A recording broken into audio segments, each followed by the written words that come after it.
Most salespeople are not willing to do the hard work necessary to make the selling part easy. Jeffrey Gitomer said that in the Little Red Book of Selling, but what does that hard work look like? Today on the Rethink the Way You Sell podcast, I'm going to show you and then I'm going to help you do it. Are you ready? My name's Jeff Bajorek, and my career in sales has been a hell of a ride. And I want to bring you along with me. If you prefer to sell things at a premium, if you never want to win a deal on price, rethink the way you sell. Welcome back to the show. My name's Jeff Bajorek. I'm your host, and I'm here to help you rethink the way you sell. Last episode, I talked about prospecting cadences, and I showed you that you're probably not reaching out often enough or long enough to get the attention of your prospects. Today, I want to talk about what you're supposed to say in those cadences, right? Because selling should not be an improv exercise. When you try every single day to come up with something out of thin air and then try it and use it on your prospects, it's not your best work. You know it's not your best work. There needs to be some practice. There needs to be some repetition. There needs to be a level of comfort with what you're talking about and how you're talking about it, if you're going to be effective. Now, what you'll find over time is that once you know those talk tracks and once they're rehearsed, you can have a little fun with them. You can say them a little differently. You can play with them, tweak them a little bit, but you don't want to start from the ground up as an improv exercise. What's really funny and actually ironic is how long it has taken me to record this episode. I've been working on this for entirely too long. These episodes, if you don't know, some of you I've talked to and understand this, but I record these live. Like, it's one take all the way through. Like, you get me in this state of mind in this moment right now every time. It's only, 10, 12 minutes. I mean, how hard could it be? Well, apparently difficult in the case of this episode. I've got my notes. I've got the points I want to hit, but for some reason, it's just not clicking today. And so I'm getting after it. I'm dogged. I'm going to get this done. You're hearing the final product right now. But some days it's easier than others. Some days it's better than others. And quite frankly, I have the luxury of just pressing stop, starting over, and re-recording. You don't have that luxury with your prospects. You can't do it. So what you want to do is create a menu for yourself, right? You want to give yourself the options. Some people like to formalize it and put it into a playbook, do this, then that, then the other thing. I like to create this menu so that you have some additional bandwidth to work with when you're choosing how you want to continue to approach your prospects. So the reason that so many of you don't reach out often enough or long enough is because you don't have that menu. We're going to create that today. So I also want to harken back a little bit to Jeffrey Gitomer. And I mentioned him at the top of the episode. Most salespeople aren't willing to do the hard work necessary to make the selling part easy. That was from the Little Red Book of Selling. Another concept that was just so valuable that I took from that book was this idea of power questions. And Jeffrey calls a power question a question that makes your prospect stop, think, and consider new information and answer in terms of you. So why am I talking about questions? Aren't we talking about prospecting? Aren't questions for discovery? Jeff, we're supposed to be making statements, right? Wrong. You're making statements. You're pulling someone else's language. Marketing gave you this language. You pulled bullet points off of the website.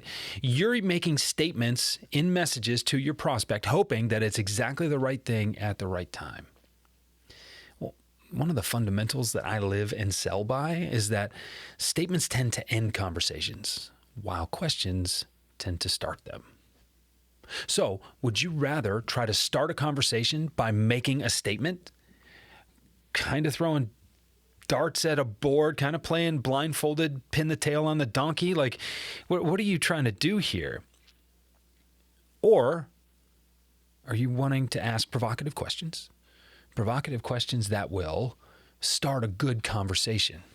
Even better, would you like to start a conversation about your prospect's problem in the context of the way you solve that problem? That's what good prospecting leads to. That is a conversation in your wheelhouse that you know how to do something with. That's exactly what you want to create, and that's exactly what I'm going to show you how to do today. The format is alarmingly simple. I want you to pull out a pen and a piece of paper, And I want you to leave some space between the three, but I want you to write down your three biggest differentiators between you and your biggest competitor. And I also want you to include the status quo as a big competitor. Maybe you've got two or three, but the status quo should definitely be one of them. How is this problem most likely being solved when you're not the one helping to solve it? And how do you have a differentiated means of solving it? If you're in a situation where you really don't have tremendous differentiation, then you are the differentiator, and think in those terms, and that'll help you a little bit. But 3 differentiation points, and for each of those 3 differentiation points, what are questions that you would ask or you could ask that would start a conversation about the value of your differentiator? This is simple math, and that's 9 questions right there. If you can come up with 4 questions for each one of your 3 differentiators, or maybe you have 4 differentiators, that's a luxury if you do. You've got so much to talk about there. The math is 3 times 4, that's 12. It's 5 questions for 5 differentiators. That's 25 questions. That's quite a menu. And then when you think that, hey, I only need 12 to 15 outreach messages, and I've got a menu of 25 to choose from, man, that sounds like freedom with your selling. That sounds like you can take these talk tracks, you can use them the way that you want to use them, and you'll never get bored. That's freewheeling. That's a lot of fun. You can do some damage, some really good selling work when you use that kind of a menu. That's how you create it. Look, you know how to prospect. I know you know how to prospect, but something still gets in your way. As a matter of fact, I've identified 8 reasons that you and your team are not creating more sales opportunities. I put them together as a white paper to serve as a companion of this season of the Rethink the Way You Sell podcast. Go to jeffbajorek.com/8 reasons to download your copy and the self-assessment that is included in that white paper, so you know where you can make maximal impact right away to improve your prospecting results. Now back to the show.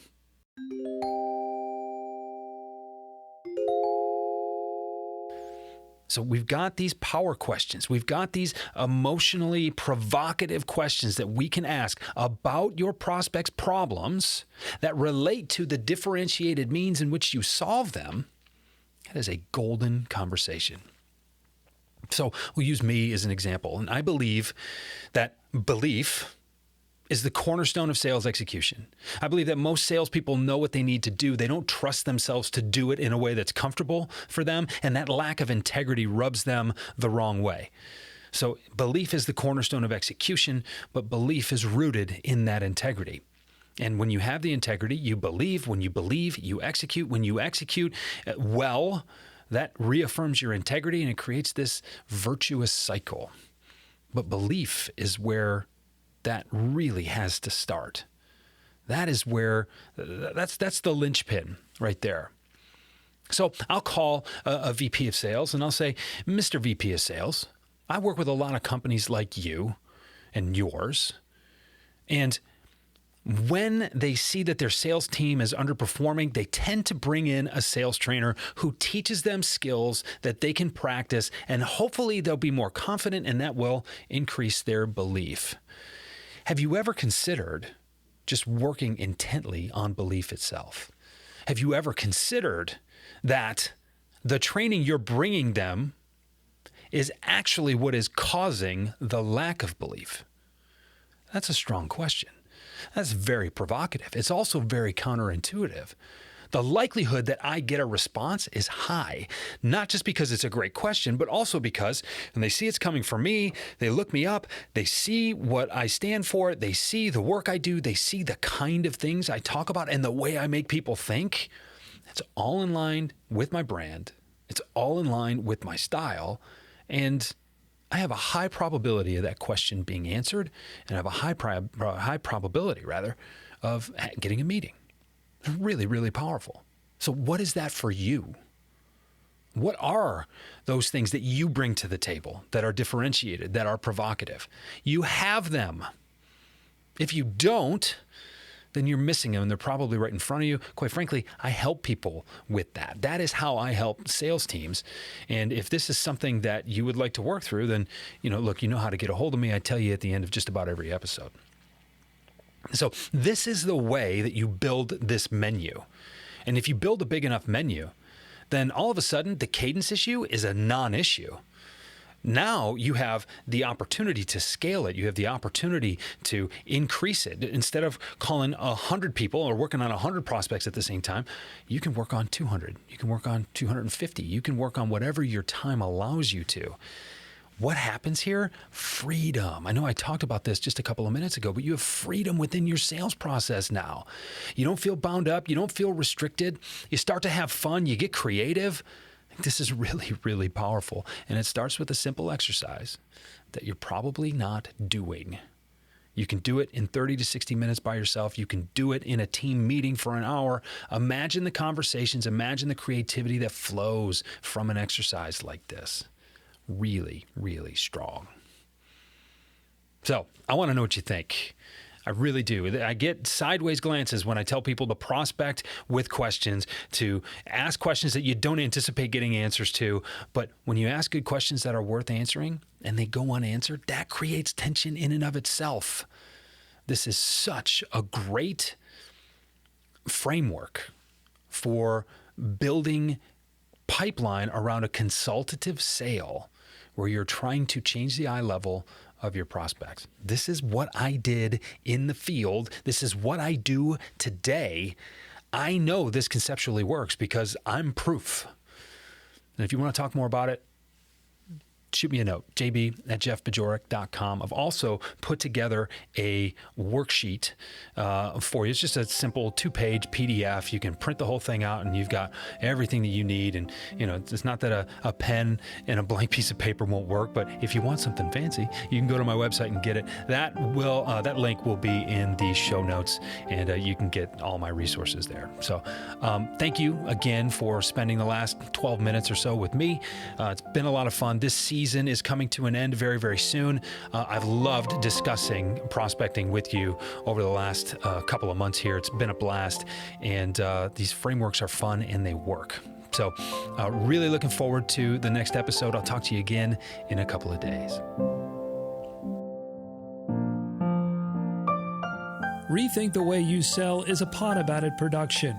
It's mixed and edited by Doug Branson, with music by Blue Dot Sessions and Doug Branson. This podcast is masterminded by Jeff Bajorek.